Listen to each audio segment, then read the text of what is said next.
Welcome to the channel. Today, we're exploring some unbelievable story. Stay tuned and let's dive in.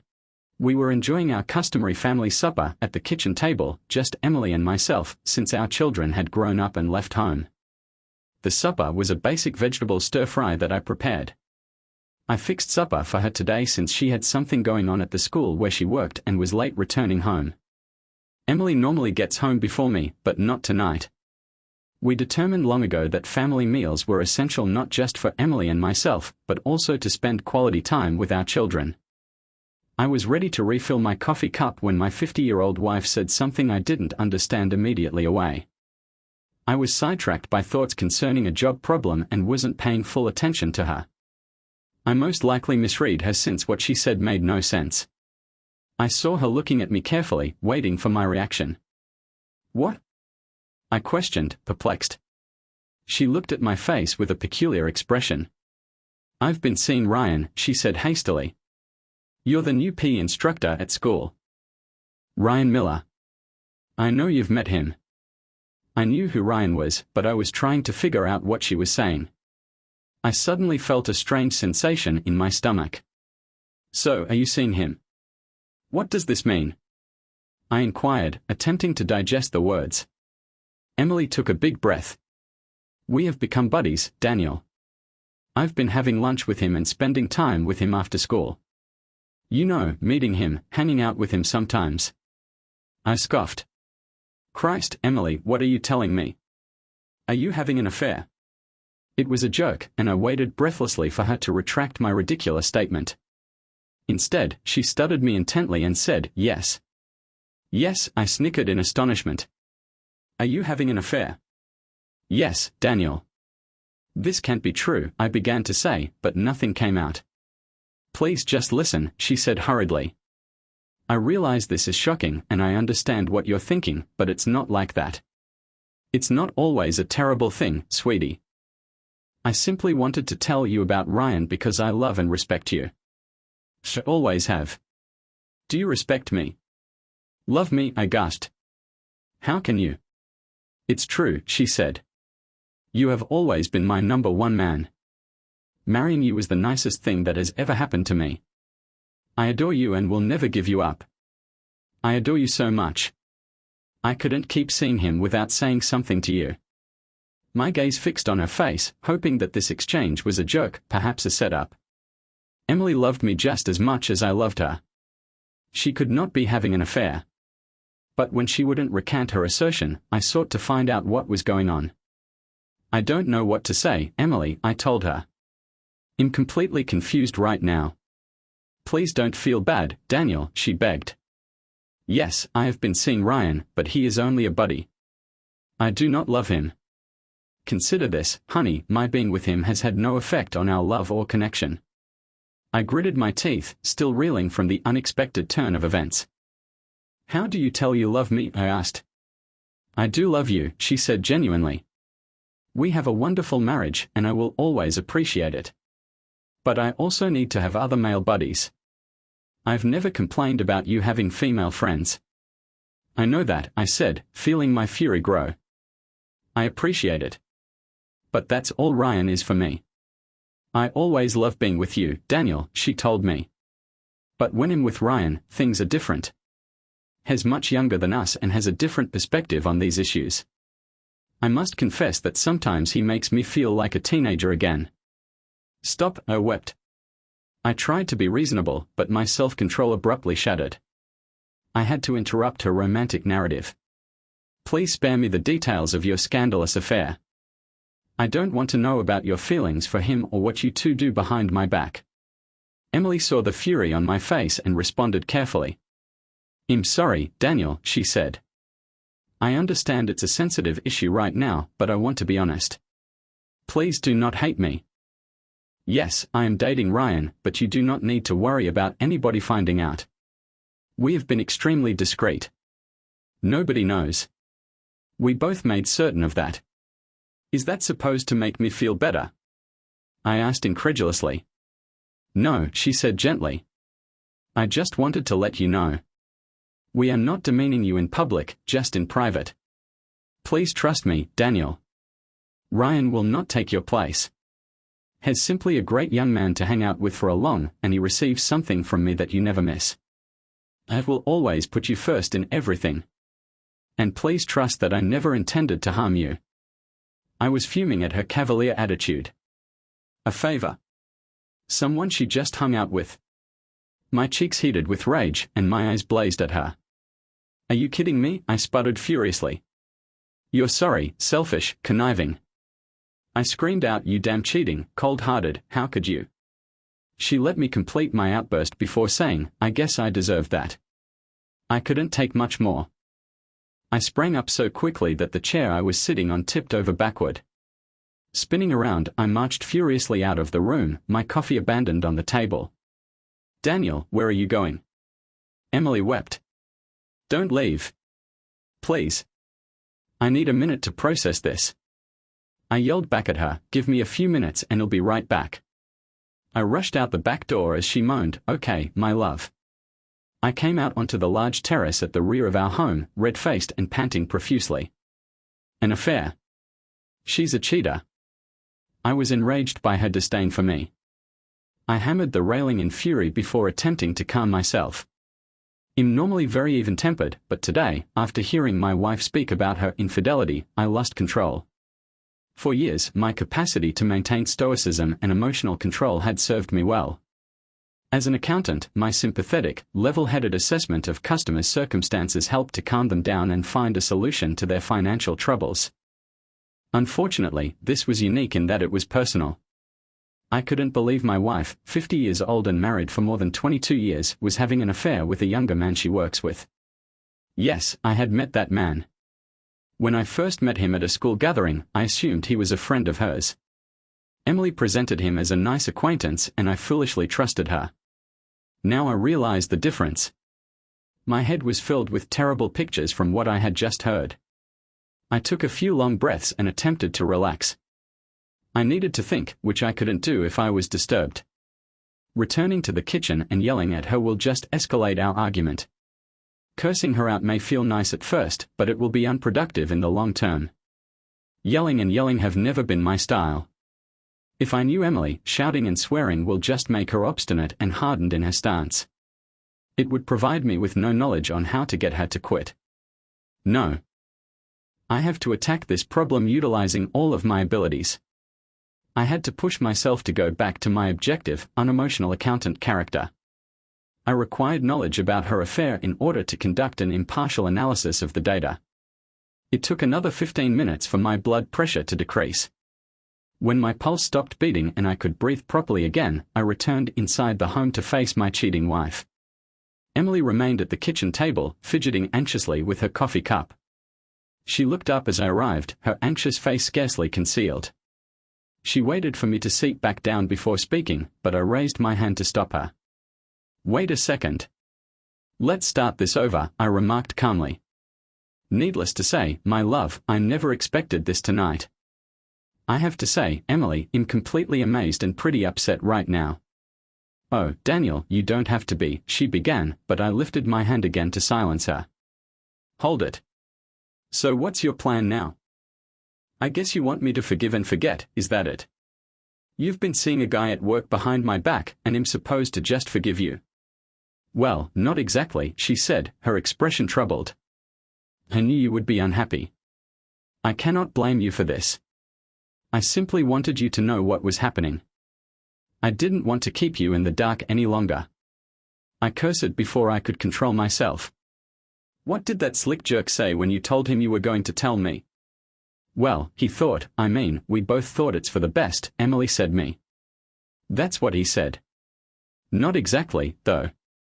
Despite what you think, Ryan's not a bad guy. I know he feels bad about us sneaking around. We both do, really. Yes, I'm sure he does, I said, resentment coming into my tone. And he doesn't want to ruin our marriage, right? I'm sure he's really remorseful about everything. I was going to challenge her to end her affair, I said, when she drove the knife deeper with a resolute look. She exhaled. This is so difficult, but now that you understand what's going on, I want to continue seeing him. Not all the time, but sometimes. And, obviously, after school hours. This woman's arrogance made me gasp and snort. Oh, of course. I was dumbfounded, and she may have been as well. We sat there staring at one another for a minute without saying anything. The mood was really tight. After a time, my wife moaned with a sad expression. "I'm so sorry, honey. I know this is hard for you, but he's really a nice guy. We connected on some level and we have a lot of fun together. I admit that I'm into him, but it won't affect us one bit." "You've got to be kidding," I responded. "No, I'm not. Me seeing him won't change anything between us. It hasn't yet, and I'm going to make sure it won't in the future. You probably don't agree, but he's been a good friend for me. It might not seem like it to you right now, but I think he's been good for our marriage too." "Really?" I said. "You're insane. Just try to think logically, Daniel," she told me. "Have you noticed how upbeat and happy I've been lately? You remember accusing me of being bitter last year?" Well, I admit I was. We were arguing, our marriage was tense, and our love life was growing a little stale. We were in a rut. But when I first started seeing Ryan, I began to feel like myself again. I guess as a marriage counselor too. I disregarded her cynicism. Since we became friends, Ryan has helped me improve my attitude. I appreciate it, and I know you do, too. I suppose we are more than just buddies now. I don't need to see him very frequently, only when you're busy. I'm certain we can work this out, Daniel. I adore you. I want to grow old beside you and stay with you forever. You must be aware of this." I sat there for a few agonizing minutes while my naive, brain-dead wife rambled on. I could not believe she assumed our connection would remain unchanged now that I knew. It already had. My mind was racing with terrible ideas of what she and that guy were doing whenever she wasn't home. After a time, my head returned to reality, and I listened while she justified her heinous affair. "It'll be better for us in the long run, Daniel," she told me. "I've recently become considerably more easygoing and optimistic, as well as unrestrained in the bedroom. I mean," she giggled, "you must have noticed how much wonderful sex has become. I've never turned you down for sex, and I don't intend to. I've also given you permission to undertake certain extracurricular activities that you've wanted to do for years. I'll let you do anything you want now. Since being with Ryan, I've been able to completely express my sexual side, no more inhibitions about oral sex or anything. You must have noticed, right?" She was correct. I noticed, and it annoyed me. Our sex lives used to be rather conservative. We were not swingers. We did have oral sex in a variety of positions, but we never watched porn, let anyone into our bedroom, and mostly preferred the missionary position because I loved gazing into her eyes while I pleasured her. I wasn't complaining. Emily is a gorgeous lady and a generous lover. We both got off, and I was definitely pleased, but I'd be lying if I claimed I hadn't seen her transformation into a sexual dynamo over the previous several months. I assumed it was because the kids were not around or because of a hormonal change as she grew older. Perhaps I became a better lover. Now I knew it was Ryan, the young stud from school, who was getting her excited. It's funny how she believed the truth would thrill me while in reality it was quite gloomy. I always felt fortunate to marry her. Emily was a gorgeous divorcee 4 years my senior who had 2 young children when we met. I was drawn to her and we got along well from the start. It was her second marriage and mine first. I know I was pleased to be in a relationship with such a lovely, bright lady. My colleagues teased me about having an older wife, but I adored her and her children and was never concerned that they weren't mine. Her first husband was a failure and absent father. He departed shortly after she had their second kid. When we married, I adopted her children and nurtured them as my own. I wasn't their biological father, but I was the only parent they had ever known. They have both developed into decent young people, and I am proud of them. Now, after 23 years of happy marriage, she drops this on me. "Say something, Daniel," Emily pushed, scrutinizing my expression. "I understand you're unhappy, and you could be harmed. I do not want you to. I want to make this as simple as possible. I know you still care about me, and I understand you have needs. Allow me to make you feel better, honey. You will always be my number one." She stood from her seat, gave me a provocative look, and approached me, swinging her hips in a way that generally turns me on. Please do not worry about anything. I am here for you. Let me know how I can assist you, darling. I'm sure we can come up with something. When she attempted to sit on my lap, I pushed her away. She gave me a hurtful look but did not press it. Without warning, I sprang up and rushed from the room. It took her by surprise and she just had time to exclaim, "Wait," before I stepped out of the door and into the automobile. As I drove away, I saw her at the doorway, hands covering her face. I had to go before I did anything I would regret. It took me 15 minutes to realize I was simply going in circles. I considered doing the standard furious, bitter spouse thing, going to a bar and getting drunk. I parked in front of the little neighborhood tavern on the next corner, walked inside, and Saturday. I got a drink, simply to clear my mind. Later, I drove home with purpose. The bartender didn't recognize me from Adam, but he had offered me some excellent advice. When I walked back in, Emily was on her mobile phone. When she saw me enter the room, she was taken aback and quickly murmured into her phone. "I have to go," she said quietly. "No, I can't. He's back. Bye." The tight expression on her face led me to believe she was chatting to her partner.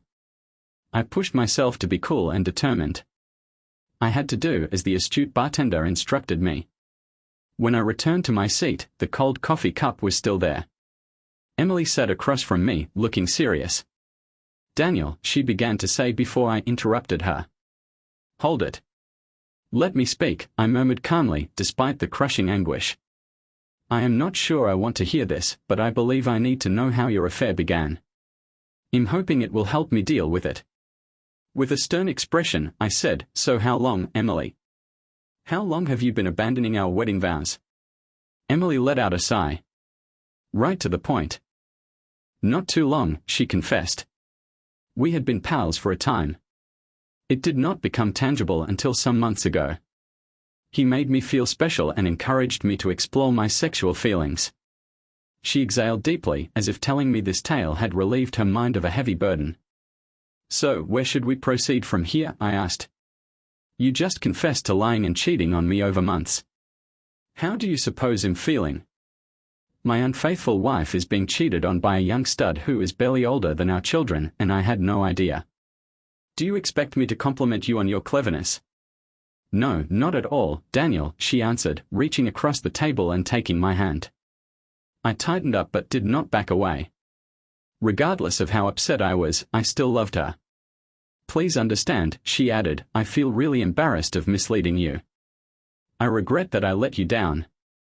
I know you never knew about Ryan since we were so secretive. I did not want you to know about us. I was embarrassed of what I was doing and worried you might suspect anything. The first few times I returned home after meeting him, I felt awful and determined it would never happen again. Ryan was quite supportive of my predicament. He never pressed me to continue. He left it up to me. He was content to see me sometimes. We both decided that we didn't want to disrupt my marriage." "I guess that changed," I said sadly. She gripped my hand tightly and looked to see how I handled this. "Regardless of how terribly I acted, I know I love you.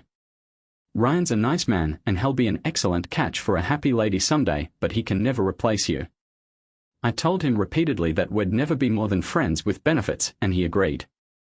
He said that he was fond of me, but in the same manner. As long as we didn't raise any concerns at school, I thought I could probably continue having sex with him and no one would notice. However, ignoring him entirely when our colleagues discovered we were friends would generate issues I didn't want to answer. We still had lunch once in a while to appear normal, but we never let on that we were anything more than friends, says Emily. Heidi and other instructors would occasionally join us for lunch. I know they never suspected anything. "Wow," I blurted out, "you are one clever cheater." Emily gave me a mournful look and nodded. Yes, I was intelligent, all right. On the surface, I seemed to be a devoted wife with a rewarding teaching profession, a large circle of friends, and a typical marriage. Inside, I knew it was a lie. The trouble was that I couldn't ignore my conscience. I've always considered myself an honest person and a nice wife. But my terrible actions harmed that image. Deep down, I started hating myself for lying you. Our marriage is crucial to me, and it has always been the most significant aspect of my existence. What I had with Ryan was just a transitory arrangement. I care for him, but it pales in comparison to how much I care about you. My lack of integrity started to annoy me to the point that I became dissatisfied with my existence. Regardless of how I handled things, I was losing my moral self-image. I had turned into someone I didn't like. The solution to that is simply to stop cheating, I responded firmly. Yes, that is probably correct. But I'm not certain I can just now. Emily said bluntly, I do want to believe that if I simply dropped Ryan, everything between us would return to normal, Daniel. But honestly, I doubt it. Why? I snapped back, unable to stay passive. You said it yourself. We were happily together. We've raised 2 wonderful children and faced some of the most difficult challenges of marriage. We both have fantastic professions and have created a life together. With Sophia and Liam at college, we now have the opportunity to enjoy our time together in a manner that we haven't previously. If you love me as you claim, returning to be my devoted wife and abandoning that young man should not be a problem. She inhaled heavily and gave me a concerned look. It could have been at first. Now I am not so sure. Of course, I adore you like no other, Daniel. But during the last 2 months, I've seen a different side of life and discovered a lot about myself and my needs. I'm not sure I can go back to how I was, even if I wanted to. I violently snatched my hand away from hers, unable to stay calm. Other options, I spit. You won't stop banging him. Is this it? You're too smitten with his youthful body. I was good enough to marry and support you and your children all these years, but now some gorgeous young guy comes along later in life and I'm no longer good enough. No, it's not that, honey, she said. Never think that. I've always said you're the finest husband and parent I could have hoped for. But after so many years of marriage, I have changed. We both do. We are no longer the same people we were when we first got married. This is not a terrible thing. It's simply the natural evolution of 2 individuals who have been living together for a long time. I gazed at her, unable to communicate without losing control. When Emily saw I wasn't speaking, she continued, I don't want to harm you, Daniel. I honestly don't. I understand you may not believe this right now, but it is real. We are going to stay together, and nothing will change between us. I'll make certain of that. Despite feeling awful for her, I was furious. You are lying to me, Emily. I am done with this. I'm not unhappy with my life right now, Daniel, she said quietly. I have a beautiful husband who I adore, and 2 wonderful children who love and respect you. I only have a male acquaintance I see on occasion for fun and excitement, a wonderful young person I adore who makes me feel things I haven't felt since I was a teenager. I hope you understand how I feel and that you love me enough to grant me this request. You want me to be okay with this, I muttered beneath my breath. If you heard me, you said nothing. You just kept talking. That's not a negative thing, Daniel. Remember, I'm always here for you. You can always rely on me. But I would prefer to keep things as they are for a bit longer. Not forever. Just till I've finished investigating these new sensations. Then I'll finish things with Ryan and return to being yours entirely. That is what I want for us. Please give me a little time to calm down. I hope you appreciate how honest I am. I do not want any more secrets. If you give me this liberty, I pledge to make it up to you. You will never lack for anything, sweetie. I will always be a decent wife. No one will ever know how little time I spend apart from you. Just give me a little help with this one problem and I'll reward you for the rest of your life. This discussion became worse by the minute. When Emily initially told me about her affair, I was taken off guard. We began our typical dinnertime conversation, with me feeling good about my marriage. In a matter of minutes, I went from being a joyful spouse to a melancholy guy. My once loving wife now had a partner who was younger and, no doubt, more virile than me. It took me a few minutes to get my bearings. There was a lot to cope with. I hoped I could persuade her to listen to reason and terminate this affair. However, it was evident that she had no intention of terminating it. She merely needed my help to continue exploring her emotions. This was cheating at the greatest degree. She had been lying for months. In fact, she was so adept at lying that I never suspected anything. She acknowledged to all of the lies and infidelity and promised to retain me as her spouse. But don't I see the difficulty with that? How can I ever trust her again now that I know she's lied so many times, not only to me, but to our children, friends, and everyone we know? How do I know she won't change her mind about Ryan or another attractive person she meets later and replace me with a younger model? Emily snorted in irritation, realizing I had a point. It got the point across perfectly. No matter what she stated, she was a proven liar. Nothing she said could be believed. She returned my gaze, her eyes watering, as if she wanted to refute my assertion but knew I was speaking the truth. I would never do that, she eventually admitted. You have a lot of nerve, I said coldly. You're acting entitled and arrogant, shoving your infidelity in my face. Why shouldn't I just get rid of you? I do not want a cheating wife. I never did. I should just divorce your sorry ass and be done with it. If I believed those harsh comments would hurt, I was incorrect. Emily softened her attitude and looked at me with surprising tenderness. She talked with an edge that she had never used before. I know this is difficult right now, she remarked, trying not to seem arrogant. What about divorce? I doubt that would be in your best interests, Daniel. Why? I asked. At least I could keep my pride. Her pitiful expression irritated me. A divorce would be extremely painful for both me and you, honey. At least I wouldn't have to tolerate your affair any longer. That may be true, she said indifferently. But I doubt you'd be pleased with a divorce. Neither of us would. Her eyes focused on my face with a stronger tone. To begin with, as you know, we live in a no-fault state. You'll probably wind up with half of everything, including the home, savings, and retirement account. Because you adopted Sophia and Liam, you will be obligated to pay for their college tuition. There is also alimony. Because I do not earn half as much as you do on my small teaching income, the court will expect you to provide appropriate support for me. It may amount to a significant sum. I suppose Emily and her young lover have everything all figured out, so I'd clear myself out in the divorce. That was a statement, I reflected to myself. I definitely don't want to, she told me. I would never want to do that. I want to continue to live with you and love you as much as I always have. However, if you left me in a divorce, you would be liable for a significant sum of money. Of course, I'd still be able to visit Ryan whenever I wanted, which I understand would be unpleasant for you. It's much better if we simply keep on as we have been. We will stay married, enjoy our glorious lives, and you will always have me as your loving wife. We can have fantastic sex whenever you want. Nobody will ever know the difference. I'll always keep you as my number one man. She then added sympathetically, I'll always be thankful for your openness about this, and I'll offer you everything you desire. I simply want to spend some time with Ryan. Not a lot, just a little. The remainder of the time, I will continue to make you happy.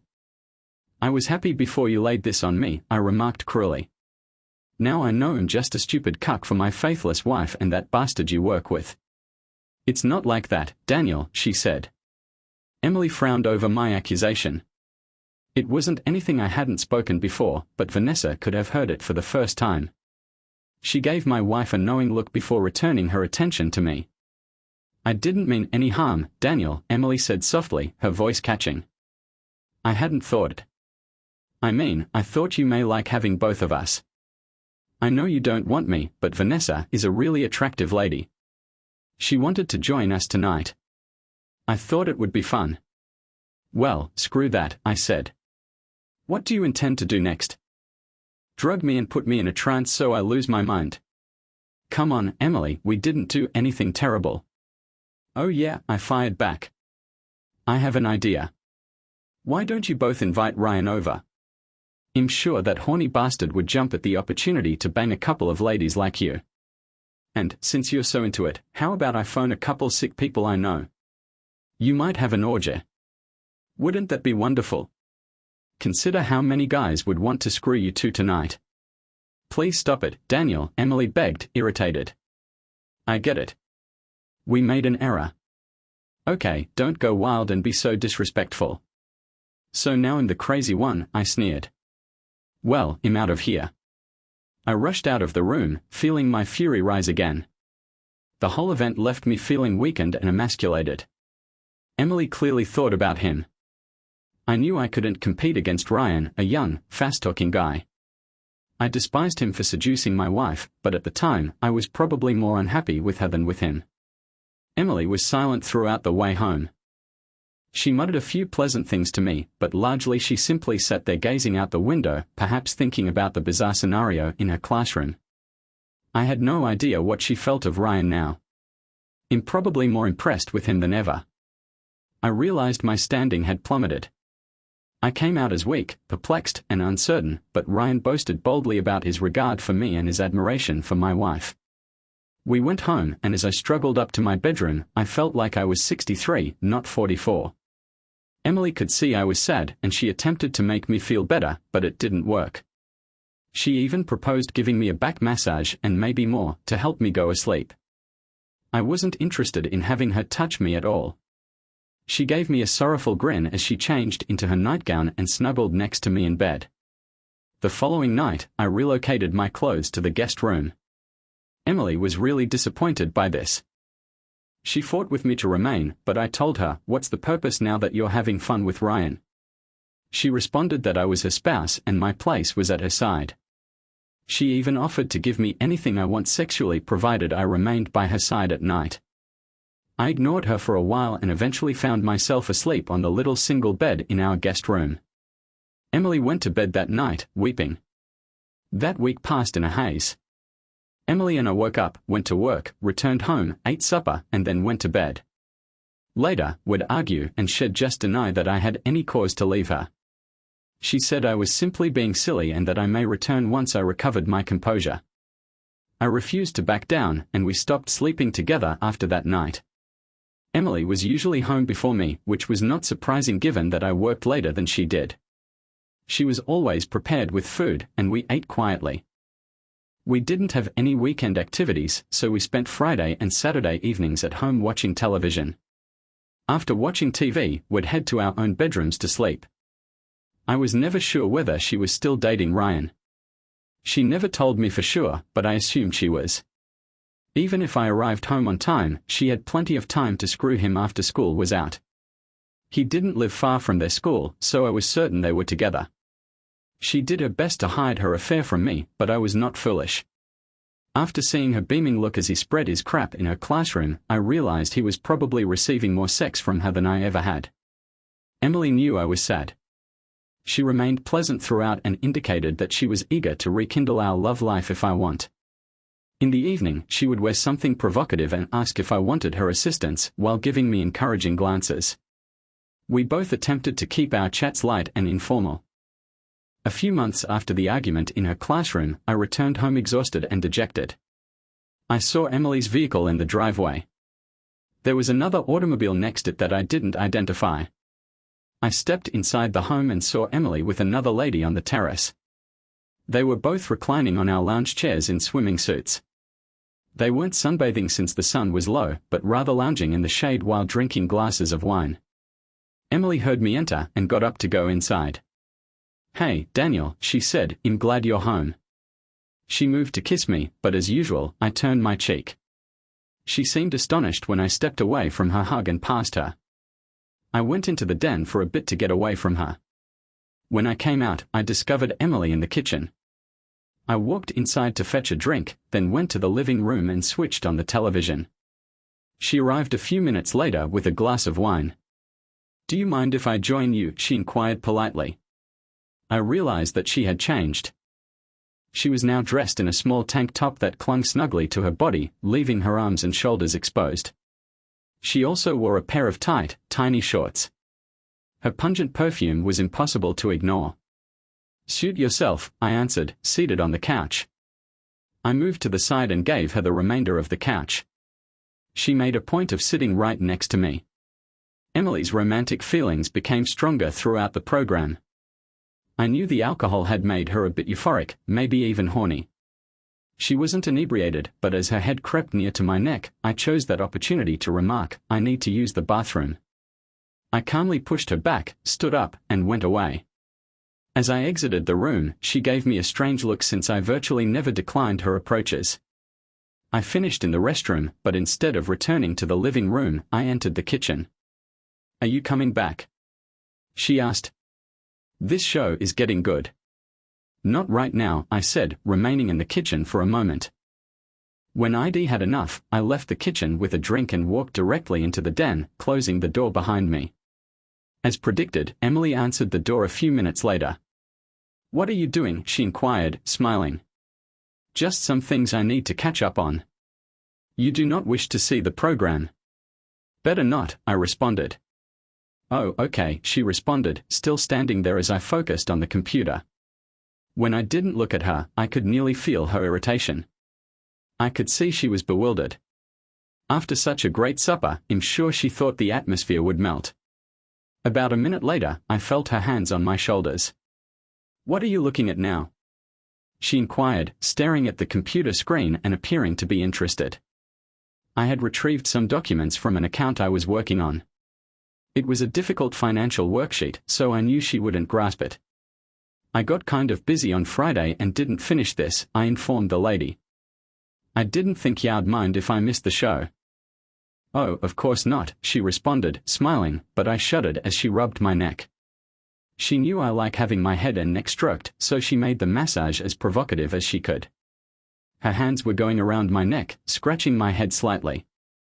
I could smell the booze on her breath as she bent down and kissed my head affectionately. I just ignored her. It took 10 more minutes for her to realize I wasn't interested. Finally, she just walked away and returned to the living room. "Could you please shut the door?" I asked. "Okay," she murmured, pulling it closed behind her. I gave a sigh of relief. Emily, despite being my only lover for so long, continued to excite me on. Everything she did was intended to get me aroused, and it was working, but I was determined to stay uninterested in her feminine charms. I had no intention of sharing them with another man. It took me 3 hours to do the assignment. When I walked upstairs to bed, I discovered Emily sleeping. She wore an extremely exposing nightgown and matching panties. I suppose she believed she could charm me with that tiny attire. It would have certainly whetted my thirst for sex, but suddenly I felt repulsed. She intended to surprise me, but became exhausted from the drinking and fell asleep. Sunday morning, I awoke before Emily. I ignored her all day again. On Monday, her vehicle wouldn't start, so I had to drop her off to school. She requested me to pick her up later that day. I received half a dozen calls from Emily's school. I knew she was frantic to tell me she would receive a ride home, most likely from her boyfriend. I just disregarded them. I left work early to go to Emily's school before her final class ended. When I entered her classroom, I waited for the students to depart. She was astonished and unhappy. "Hi, honey. Are you ready to go home?" I remarked, chirping cheerfully. She gave me a hard gaze and said, "I phoned you all day, Daniel. Why haven't you called me back?" "Sorry, I was rather busy today." "I wanted to inform you that I had already arranged for a trip home," I answered with a strained grin. "Oh, really?" she remarked, attempting to remain cool. "It doesn't matter. I'm here, so let's go." At that time, a tall, athletic man with black hair entered the room. He stepped effortlessly toward Emily as if he expected her to approach and kiss him. Of course, I knew him immediately. It was Ryan, her boyfriend. I'd seen him before, but I didn't notice him much. From a few steps away, he seemed even younger than I recalled, more like a college frat guy than an adult instructor. He wore shoes, shorts, and a t-shirt that highlighted his strong arms and legs. He was attractive and in terrific form. I could understand Emily's attraction to him. Emily's eyes widened as he came. Ryan seemed a bit perplexed.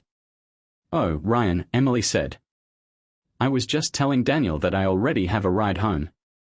I remained calm since I knew he may be present. He seemed shocked to see me. When he recognized me, he gave me an irritating grin and looked over to my wife. "Hello," he said, holding out his hand. "I'm Ryan Miller." I ignored it and said calmly, "Yeah, I know who you are." Trying to ease the atmosphere, I replied, "We met at parents' night a few months back. Emily has told me many excellent things about you. She views you in great esteem." "Not high enough, I guess," I said, my voice sharp. I cast a weary gaze toward Emily. She seemed to be holding her breath. "Emily, get out of here," I shouted, wrinkling my nose as if the odor pained me. She started to grab her belongings as Ryan turned to face me. "Please excuse me for a minute, Mr. Wilson." "May I call you Daniel?" he asked. I glared and disregarded his query. "What the hell do you want?" "Just 1 minute of your time, Daniel. I know there is some friction between us. I suppose that is understandable, but it is unnecessary. I know Emily told you about our connection, so I just wanted to make it clear that I have no anger against you and admire the great, loving relationship you have with your wife." "Is that why you are banging her?" I asked. Emily's worry was audible from across the room. Ryan nodded compassionately. "Yes, that is true. Emily and I are close friends and we've stated it openly, but that doesn't mean we don't value you and your role in her life. Furthermore, none of us wants to harm your marriage or family. We can just be buddies, nothing more. She has always stated she loves you and only you."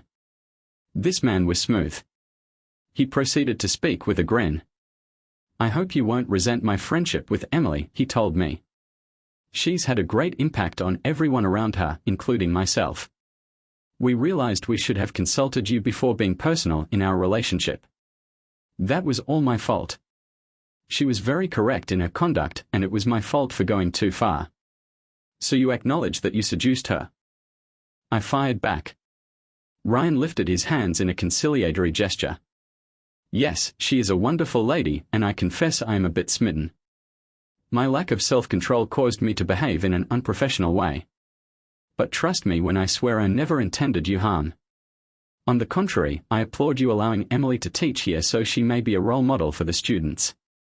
Her friendship has meant a great deal to me, and I will cherish it for the rest of my life."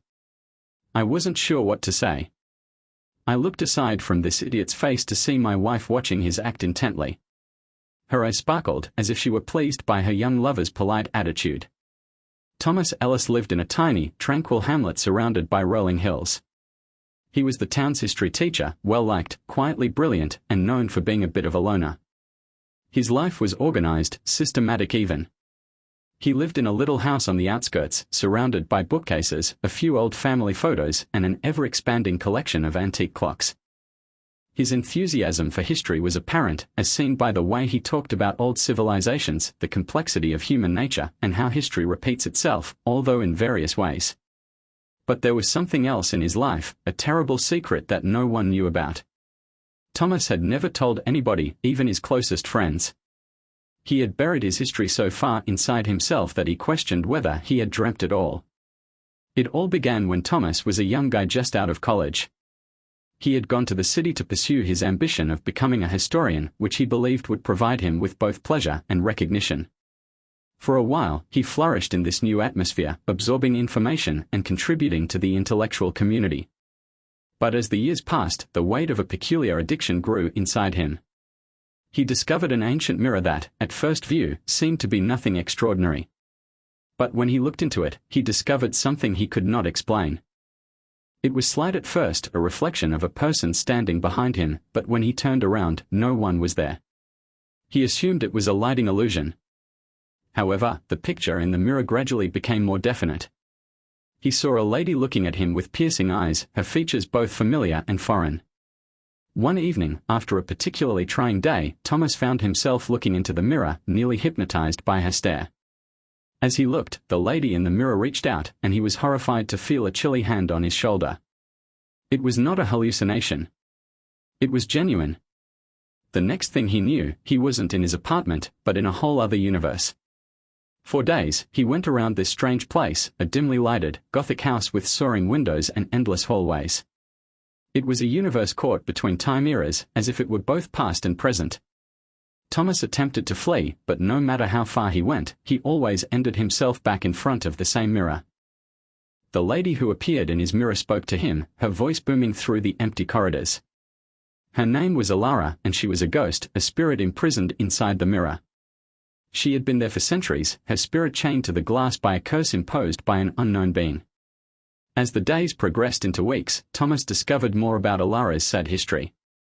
She had once been a princess, adored by her people, but she had made a fatal mistake, a vow to a mystery stranger that led to her incarceration in the mirror, cursed to repeat the same day again and over. She warned him that the curse could only be broken if another person, someone with a pure heart, was prepared to take her place. At first, Thomas was resistant. He was a sensible, science-minded individual. There were no ghosts or curses in his realm. However, the longer he remained in the mirror's domain, the more difficult it got to ignore Alara's presence. The memory of her lovely, tragic face tormented him, and he felt pulled to her, wanting to comprehend her anguish. Eventually, in the depths of misery and loneliness, Thomas decided to take her place. He was aware of the risks. He understood the implications. But he felt something change within him, urging him to take a step forward and accept his destiny. As he stood in front of the mirror, ready to abandon his existence in the actual world, Alara came alongside him. "Are you certain, Thomas?" she inquired, her voice gentle and filled with remorse. "Once you step through, there is no coming back." He nodded with profound resolve in his eyes. "I'm sure." The world around him disappeared, and he was engulfed by the glass. His body was drawn into the mirror's cool surface, and everything became black. Part 2, The Reflections returned. Thomas awoke in a setting that was both familiar and unfamiliar. The house, the gothic hallways, the gloomy lighting, everything appeared the same. However, something felt odd. It seemed as if the curse had moved, as if his presence had disrupted the natural order. But where was Alara? The atmosphere was dense with an unnerving quiet. The mirrors that had originally adorned the walls now seemed to shimmer with an ethereal brilliance, their surfaces reflecting shadows of individuals who were not present. Thomas spent days wandering the estate, looking for answers and looking for her. However, there was no indication of Alara. The loneliness that had previously been comfortable now seemed stifling. He started to rethink his choice, wondering whether the price he had paid was justified. One night, fatigued and on the verge of despair, Thomas discovered a secret room, an old study packed with dusty books and antique relics. Another mirror stood in the middle of the room, more bigger and more intimidating than the others. As he neared, he felt the same pull that drew him to the other mirror. Something was different this time, however. His reflection started to twist, revealing the picture of Alara in the glass. "Thomas," she said softly, her voice full of desire. "You need to comprehend. The curse traps more than simply souls. It feeds off of them. It becomes stronger with each passing year and new victim." Thomas was shaken. "What do you mean? What has happened to you? Where are you now?" "I'm still here, Thomas," Alara said, her gaze riveted on his. "But you aren't. You're stuck now, just like me. The only way out is for one of us to leave." Suddenly, the reflection altered. The mansion around Thomas started to shift, and he found himself back in the seemingly endless hallway, as if time had turned back on itself. He understood his time in the mirror was not done. It was merely the beginning. Alara appeared in the mirror as a figure of pure energy, shimmering with an ethereal radiance. "You need to break the cycle, Thomas. You have to make the final decision. Only one of us will be free." As Thomas peered into her eyes, the gravity of his choice became apparent. The curse was more powerful than either of them had expected, and the longer they were confined, the greater the toll it would exact on their spirits. He knew what he needed to do. He had to confront the curse straight on. But how? What price would he pay to release himself and Alara from the mirror's grip? He recognized that the solution lay not in breaking the curse, but in embracing it, accepting both the darkness and the light inside himself. Thomas stayed immobile, peering at the mirror, which now reflected Alara's ghostly figure. Her comments weighed heavily on him. He could feel his pulse racing as the air around him filled with an odd intensity. The home, once hauntingly beautiful, now appeared to throb with an eerie presence.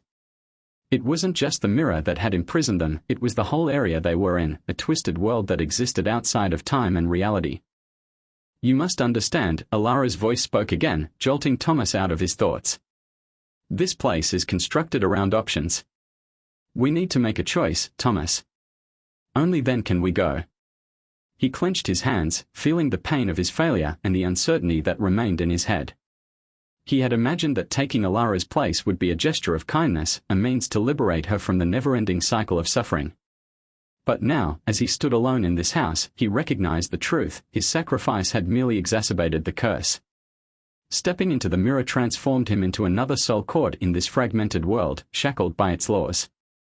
"I don't understand, Alara," Thomas said, his voice shaking. "You said there was a way out. How? How can we break the cycle?" "Don't break it, Thomas. You embrace it," Alara murmured, her voice remote but laced with obvious pain. "Only then will the curse lose its power." The words sent shivers down his spine. Accept the curse. Could this possibly be possible? He had always lived by logic and reason, but now he was standing in front of a mirror that revealed things that could not be explained. His life had always been ordered and predictable. But this was different. Everything he had thought, every explanation he had ever relied on, felt meaningless now. "Embrace the curse," he repeated, attempting to make sense of what she had said. "I've spent my whole life fleeing from it, Alara. I'm not even sure what it implies. What do you want me to do?" Alara's image shimmered in the mirror, her body flashing like a flame in the wind. Her eyes were filled with grief, yet there was a glimmer of hope inside them, as if she knew what Thomas was capable of but was afraid of the consequences. "I want you to accept yourself, Thomas. You have a purpose here," Alara said softly, but her tone remained intense. "The mirror is not only a jail. It is a mirror of the soul. It reveals who we really are. You must confront the aspects of yourself that you have avoided, the darkness you have rejected and the brightness you have forgotten." Thomas' brain swam with bewilderment. He had always thought of himself as a nice person who made decisions based on logic and reason. But when he stood in front of the mirror, he discovered it didn't only reflect his outer appearance. It revealed something deeper, hidden inside him: his worries, regrets, wants, and even his propensity for brutality. The curse did more than simply trap individuals, it revealed their actual nature. "Can you face the darkness?" Thomas muttered, barely audible. "I've spent my whole life avoiding it. I cannot simply." "I accept that." "You must," Alara insisted. "In this place, there are no more falsehoods. No more denials. Only the truth. You must tackle your fears. Only then will we both be free." Thomas could feel his breath seize in his throat. He couldn't run away from this anymore. He had to confront whatever this place was and what it had brought to the surface. The mansion's walls appeared to shut in on him, and the air was heavy with energy, swirling like a hurricane. He looked in the mirror and saw himself standing next to Lara. It was him, but not quite him. A darker mirror, filled with rage, hatred, and a desire for dominance. It was everything he had repressed. The darker image of Thomas stretched out to him through the glass, his hand mirroring his own. "You can't escape me, Thomas," it said quietly. "You've always known I was there, haven't you? Always hiding behind your masks of civility and kindness. But now you'll have to face me." He felt a burst of rage inside himself, something he had never experienced before. Angry at himself. Anger with the circumstance. Anger at the lady who had duped him, who had caused him so much suffering. His reflection smiled back at him, as if teasing him. "You're not real," Thomas spat at the mirror, but the image did not move. Instead, it smirked, growing farther out of the glass like tendrils of darkness reaching into his own soul. "You know the truth," the mirror said softly. "You always did. You believe you are better than me, Thomas. But we are the same." At that point, something within him broke. The weight of everything, his whole existence, the decisions he had taken, the never-ending cycle he had entered, pressed down on him. He was no longer fighting only for freedom. He was striving for his own identity. For the guy he believed he was. The air in the room altered, becoming colder. Time seems to slow. The walls surrounding him started trembling. He took a step forward, closer to the mirror, and for the first time since entering this dimension, he felt something stir within him, a deep, primitive force that he had repressed for far too long. "I am not you," he continued, his voice firm but full of unwavering conviction. "You may be a part of me, but I refuse to let you define me. With those remarks, the image in the mirror let out a scream. The house seemed to moan, with the very foundations trembling as the curse struggled to keep hold of him. But Thomas was unwavering. He leaned forward, putting his palm against the mirror's cool surface, and as he did, the blackness around him started to crack, splintering into slivers of light. Thank you for watching. Will Thomas be able to escape the mirror's curse? Please let us know in the comments. Do not forget to like and subscribe.